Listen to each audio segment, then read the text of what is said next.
जय श्री कृष्णा। राधे राधे भक्तों, आज हम आपको वैशाख माहात्म्य का 21वां अध्याय सुनाने जा रहे हैं। इसमें शंख मुनि के दर्शनों से महासर्प तथा व्याघ्र अर्थात शिकारी उद्धार किया गया है। श्रुतदेव जी कहने लगे, यह देख शंख मुनि और व्याघ्र अर्थात शिकारी दोनों बड़े विस्मित हुए।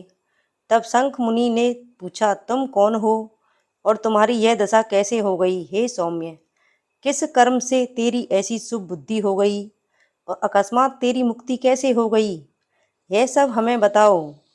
शंख मुनि के इस प्रकार पूछने पर वह डंडे की भांति पृथ्वी पर गिर पड़ा और सिर झुका हाथ जोड़कर कहने लगा, मैं प्रयागराज का निवासी ब्राह्मण कुल में उत्पन्न कुशीद मुनि का पुत्र हूँ। मैं रूप यौवन संपन्न, विद्या में निपुण, बहुत बोलने वाला, धनवान, पुत्रवान, सदा मद में गर्वित रहता था और मेरा नाम सुरोचन था।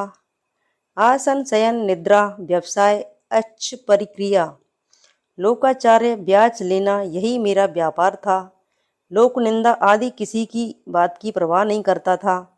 इस तरह मेरा बहुत समय नष्ट हो गया।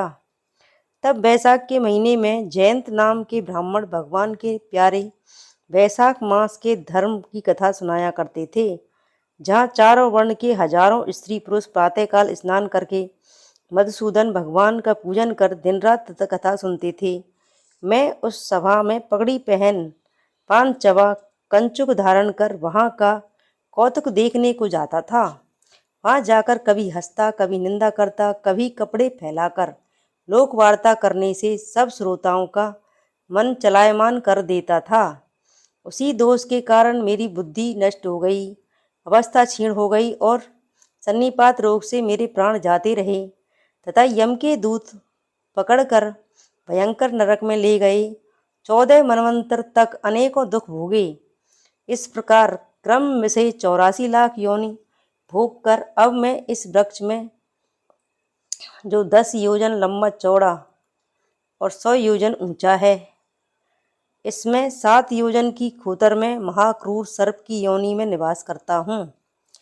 हे विप्र ऋषि, अपने पूर्व जन्म के कर्मों के फल से 10 सहस्त्र वर्ष से इस खोतर में निराहार निवास करता हूँ। देवयोग से आपके मुखारविंद से इस कथा को अपने चक्षु गोलक द्वारा सुनने से मेरे सब पाप दूर हो गए। हो जाने से सर्प योनि छोड़ दिव्य देह धारण कर आपकी शरण में आया हूँ। मैं नहीं जानता कि आप मेरे किस जन्म के बंधु हैं। मैंने तो कहीं कोई उपकार नहीं किया, फिर सज्जनों का संग कैसे हुआ? अब आप मेरे ऊपर अनुग्रह करो ताकि मुझसे कभी अधर्म और अहंकार न हो। बुद्धि धर्म में ही हो, चाहे दरिद्री रहूं, क्योंकि धन मंदांतकारी है।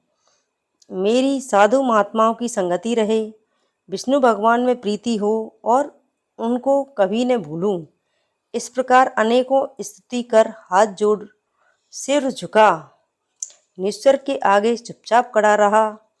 शंख मुनि ने प्रेम में भरकर उसको दोनों हाथों से उठाकर कहा, हे द्विज, हे ब्राह्मण, वैशाख मास और विष्णु भगवान की कथा सुनने से तेरे सब पाप नष्ट हो गए हैं।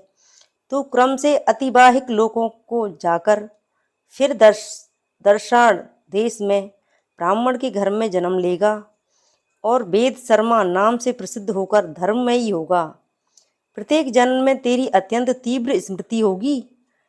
विद्या विशारद एवं जाति स्मृति बनी रहेगी। निर्द्वंद, निष्प्रय, गुरु भक्त और जितेंद्रिय होकर उस जन्म में तू सदा विष्णु भगवान की कथा में तत्पर रहेगा और सब इच्छाओं का दमन कर वैशाख उक्त सब धर्मों करेगा।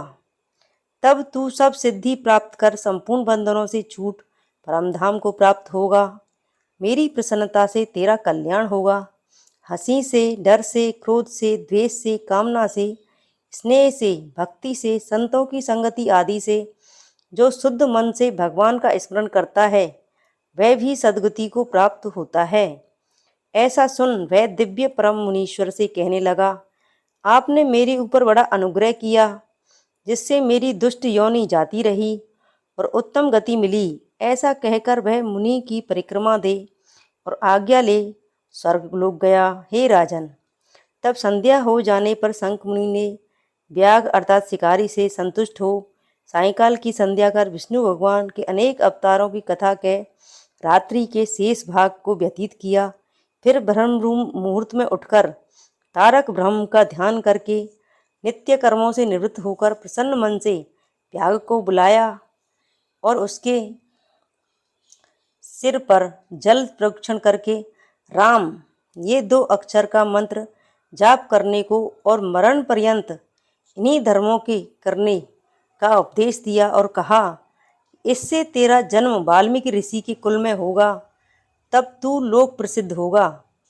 व्याध को इस प्रकार समझा बुझाकर वे दक्षिण दिशा को चले गए।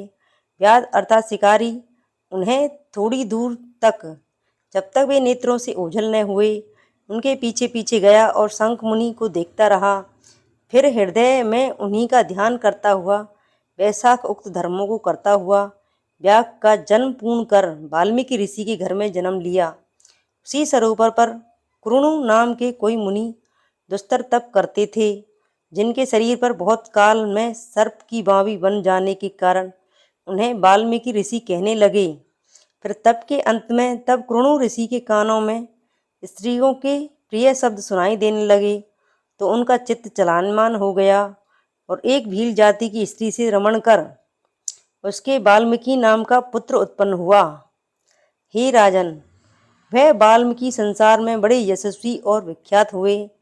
उन्होंने सर्व कर्म बंधनों को काटने वाली मनोहर छंदों में राम कथा रचकर संसार में प्रसिद्ध की।